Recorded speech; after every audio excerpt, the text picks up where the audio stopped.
All right, thanks for watching those commercials, guys. We're hopping right back into the action. It's game number 2, and this is the same map we saw Crank and Hart bring it back on, so maybe they can do it again. It is the semifinals, and there is no loser's bracket this time around, so on their last legs, hopefully not getting knocked out just yet, spawning in the bottom left corner on Catherine Square, we have Team A.P.S, Team Axiom Professional Streamers, featuring Crank and his teammate Hart. The top position as the pink Zerg, it's Revival. And as the purple Terran, it's TaeJa. And of course they are Team NoName because they didn't pick one, and yeah. For everyone else I had actually picked a name for. I just totally spaced and forgot to do it for these guys, so we'll officially call them Team NoName. Yes, yes. It's like that Greek tale where the guy goes to the island with the ogres and he tells them his name's Nobody, so the ogres are like, nobody escaped! Nobody hit me in the eye! I have not heard that one. Oh, okay. It's right up there with the story of Daedalus, right? I've heard that one. No, we've seen that one together. You know, that was like the map pool that taught me things, man. It taught me things. Daedalus, and then right after that, King Sejong. I learned. StarCraft 2 is full of learning. Yeah, we always talk about how the maps for each season seem to lean towards something different, and we love it. Feel like one of them was with the intention of teaching. Like, well, you need one that's teaching, so people will Google the name, being like, "What the hell?" And you also need one that's just based off a K-pop song, so all of our intros can be K-pop. Ah, yes. That's what the Team Liquid map makers need to do. They're trying to make a contest for Team Liquid, but really they need to make one for Bay Street TV because they know that if we see something stupid, we'll pick it. $100. We will host a map-making competition for a Korean-inspired map pool. Actually, you know, that doesn't sound like a bad idea. A K-pop-inspired map pool? I kind of want to do that now a little bit. Like, as much as I hate Catalina, I think that'd be super fun. But let's talk about the game for a moment, because TaeJa is going 2 Reapers for this. Gonna be a little bit annoying to hold off, but unlike regular conventional TVTs, all Crank really has to do is contribute with a mothership core, get a stalker or 2 out. I mean, he is rushing towards the oracles, but the initial damage revealed here pretty quickly because this 1 Reaper versus 1 Reaper tango is going to actually be what reveals that there's, hey, more on the way. Revival going for a Baneling bust without speed for quite a while. Kind of interesting because the Reapers don't really need the bust. They can just jump up the cliff. It's true. Well, he's setting up. Speed's about to finish. He could catch Hart's Reaper, the little defense that he has. Crank does have the mothership core pop out, but he's going to be taking some damage at home, and the proxy oracle is his move. If Crank was dating, if this was only Molly, right? You know, this where you like, stretch your arm out when you pretend to yawn and put your arm around her. Like, that's Crank's move right here, but the oracle might have to come home rather than go offensive. I mean, going offensive wouldn't be a bad idea because you'll get some kills because you know they're devoting so much to the attack, but still, he's Hart's fighting it off pretty well. For someone who didn't himself go for this big 2 racks Reaper cheese, he does have 2 racks worth of production, and he's actually matching TaeJa quite well. But that bust, as you pointed out, is coming, and the question is, can they hold behind this? A bunker is going to be built. The pylon might get depowered, so Crank's already building another one. This is a great move out of him, but I think the depot is going to be the target for this. Yeah. Well, Crank sees it now. The Oracle's on its way, and everything's happening at once. It's just everything. If he'd actually picked off the Baneling, there would have been 1 Baneling too shy for the wall. Revival went really stingy on this, but other side of the map, here we go. The Oracle starts going ham on the drones. There's a Spore Crawler on the way, but there's so little drones. Every drone lost at this point hurts a lot, actually. And they've held. Puts the depot back down immediately. He's going to pick off an Overlord, too. Revival really put himself out this game. It's like he used all his good mojo in the last one. Yeah, exactly. That was a really nice hold for Crank and Hart. They must be feeling pretty good right now. And of course, Crank will constantly just be saying, like, okay, no expansion, no expansion, no expansion. While Hart, once again, we have this very common opener for Crank Hart. Crank goes for the Oracle, Hart goes for the expansion, and Crank will hopefully get up to a nice Protoss Colossus-based army while Hart is the aggressor. If only Crank was this good at hiding Stargates in 1v1 play. Revival's actually good. He should hopefully find this. Not quite gonna pull a Gumiho. Yes. Is that the new thing? Fulugumi Hill? I think it is, just because that was bad. That was like eight passes he made on that Stargate or something like that. But despite the Stargate getting cleaned up, this wasn't really the focus of Crank's play this game. And the Reaper from TaeJa not doing too well on the other side of the map. Now we do have tanks coming out of TaeJa, and looks like he'll do a Marine tank push. We'll see what Revival can really do to complement this. But Revival's on one base with 17 drones. Truth be told, he'll get some banelings probably, but that's about it. And can't even afford a baneling right now. Well, actually, it'd be a bad idea to go banelings. I think speedlings might just be his best bet because Crank's just going to force fill that ramp for days.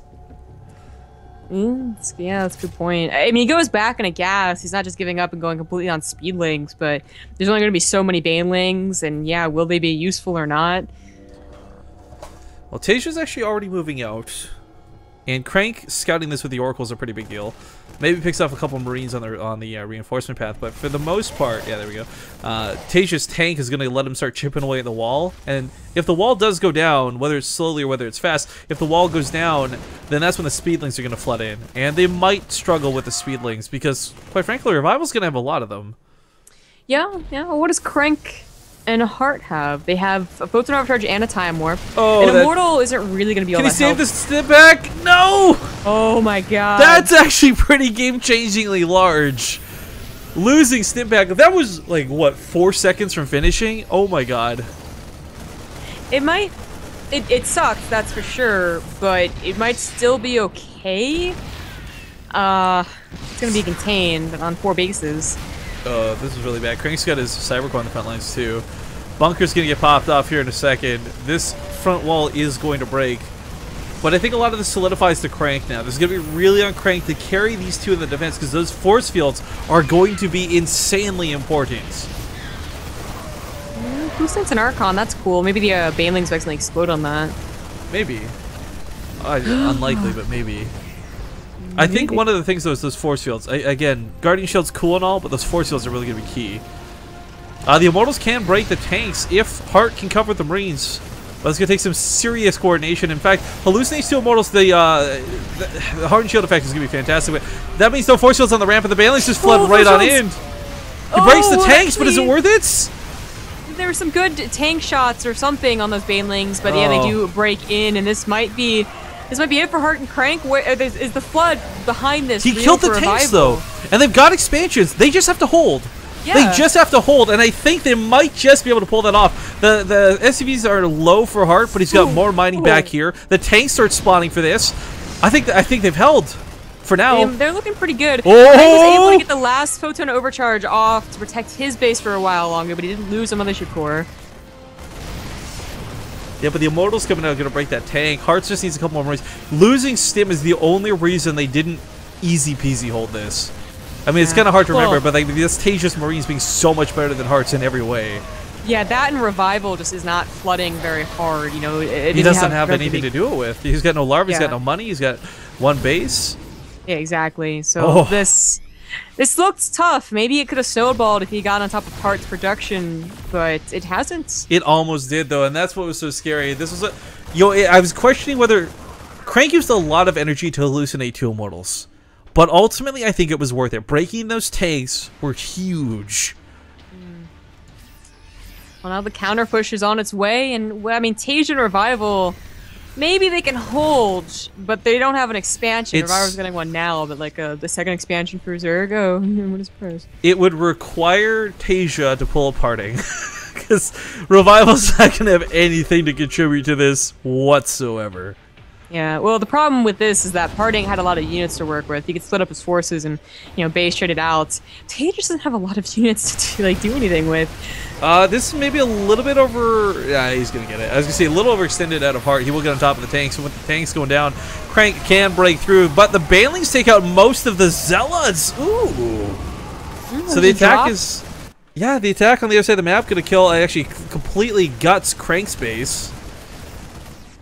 Mothership Core combined with the Marine should be able to hold, but Heart still doesn't have Stim. He's not even researching it, so this, weirdly enough, the hold out of TaeJa ends up being good enough. Oh, why didn't he start Stim? I thought he did. I think they were expecting to win the game there, to be honest with you. Dropping on top of the tanks like that was really... It reminds me of what happened in this previous series with Gumiho, right? Like a little greedy, perhaps? Well, looking at the supplies right now and where they're at, Hart still has a really big army supply. Yes. So he'll probably carry the game. It's kind of ineffective army supply until Stim finishes, though. I mean, even against the Zerglings, unupgraded Marines are kind of horrible. If Gumiho can win a TVZ by not having Stim for 15 minutes, Hart can win. It's fine. No, I definitely feel it's the expansions again coming back into this for me. Like, Crank lost a lot of probes to that drop, but Chrono Boost will help make up for that. He's got 2 Nexus worth of production. Hart can send him minerals if he needs it. Whereas Revival's only just expanded, and TaeJa has only just expanded. They haven't really been sitting on this for a long time. But as time goes on, this definitely... Oh, I want to give it to Team A.P.S. just because Revival is playing so far behind, but TaeJa's playing really well to catch up. This drop coming in is going to catch them off guard. Once again, Hart, he might have an... He's got a lot of units, but he just can't use them the same way. Photon Overcharge. Crank. Don't listen to Mothership Core. It's out in the open. And, you know, even then, the Stim on top of the Nexus might just get it. Yeah. Zealots are warped in. Oh, that base goes down so quick. TaeJa is doing partying right now. Yeah, he's playing really well. He's definitely carrying for the moment, but I feel like once Hart finishes Stim, he's just got so much army supply. It'll be him unleashed, you know? But as long as, you know, TaeJa, he might get to a point, and that doesn't look like it right now, where tanks could hold decently and a base trade could happen. Force field. Losing the sentries is doable, but losing the immortals is like what they really need to tank bust with. But what's Revival's game plan behind this? He's coming up on the 3rd base. He might go into mutas, which wouldn't be too bad. I take that back. Actually, roaches are going to be the actual dedication. It's actually not too far ahead anymore for Hart and Crank. I mean, actually, Crank and Revival were kind of neck and neck on how useful they were, and now Revival is getting to be a little more useful as he's up in economy and soon to be probably in that army supply. It's all about Hart versus TaeJa, realistically. TBT with like some Protoss and Zerg on the side. Exactly. But I actually have more faith in TaeJa as much as I love Hart. Oh, this is a nice pickoff. Yeah. Observer was in range of the Overseer, but this is pretty key. The Observer, scouting information from Crank is going to be huge. She's also got a Warp Prism loaded up and good to go. So if Hart can keep TaeJa on the front lines, Crank might be able to go into the natural base. He also may be able to directly drop on top of the tanks. Oh, that reflection on the water looks marvelous. But there's a 30 supply difference, army supply difference between Hart and TaeJa. TaeJa's basically got to but it's depend basic on the tanks. It's basic TVT. Like, you can't push into that with your army supply lead. If the Immortals were here, maybe that's different. Too dangerous, but also TaeJa can't push into that. Yeah, it kind of feels like both players are baiting, but Crank over Colossus behind this, and I think we have seen it in the past. Colossus can be the Kingmakers in 2v2s. Just that range bonus they bring, the damage is huge, but Hart is getting kind of... It's scary to be out here this long on your own. You don't really know what's waiting for you. How many roaches, how many Marines are going to be stimming forward. Where's Crank's Warpers? But still sticking with the army. Or another Doom Drop from TaeJa. Now, this isn't enough tanks to just be like, F it and bring your entire Marine army, but like 2 medevac drops, not kind of Doom Drop, but still effective, might be worthwhile to send away. I hope Crank is shouting right now to Hart, like, wait for extended thermal lines, because once he's got that, this could be a fight that he takes in the bag. The Marines will get leveled. They never seem to be countered in 2v2s. Everyone always feel like never remembers to give them Corruptors or Vikings. I know. There's just like some aspects of the game that are like, oh right. But the engagement in the middle of the map, not quite going to be taken. Marine versus Marine fights, they are on similar upgrades, so it's not really an advantage for either players. You're doing positioning, surrounds, and of course tank fire. But the Colossus, I think, are going to make the biggest difference. Crank hasn't been doing a lot for a while, but he's finally at this point where I think he might just be what's needed. Because right now, Revival is way off to the side with these roaches and nowhere near the fight. You know, if you combine both teams' army supply, it's really similar. Yeah. Like Revival to Crank, Hart to TaeJa. It just, you know, Crank probably has the better composition unless it's caught out in the open. Yeah, he's got to be so careful about that. Everyone's got to be so careful. You know, Hart and Crank are feeling pretty confident because they're the ones that are controlling the map right now. But again, just like 2 drops from TaeJa could really destroy their economy again.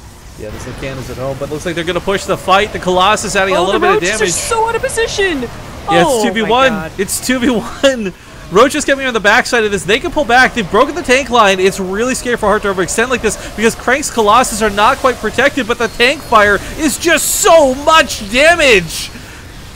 They're gonna... Hart lost the marine fights, but they've won the high-tech fight. The tanks live. The Colossus live. TaeJa has got so many bases, but it doesn't matter because all the marines in the world aren't going to kill these Colossus. I don't know what happened to his other drop. Maybe it was hotkeyed and he never did it. Because now it's going back over to Crank's natural. Yeah, it may have been hotkeyed. He may have F2A moved. I don't know what the case may have been, but he brought everything back. He can't deal with these stupid Colossus. I just can't. The Roaches might have been able to, if they've been fighting at the full force with the army, coming in from behind. But again, this kind of comes down to that team element. Crank and Hart in real time yelling at each other like, get in position, get out of position. Whereas TaeJa and Revival may be not quite the same. A drop does go off for TaeJa. We'll see how much damage this can really do, but ultimately, they've won the army fight, but they haven't won the game yet because the economies have been left untouched. They don't even know about this base that is right next to their army. So they're pushing onto the front lines, but back at home, looks like the Mothership Core doesn't get killed. Drop should get cleaned up with the reinforcements, and this is looking really good for Team A.P.S. to turn this series around. I don't know what it is about Catherine Square, but this is their map every time they fight on it.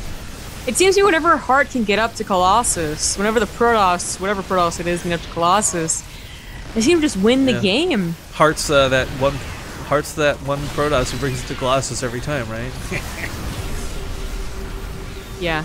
Sorry, shots fired. Not a good caster. We don't have teammate synergy, but yeah, this is looking pretty bad. The production for TaeJa has been compromised pretty poorly.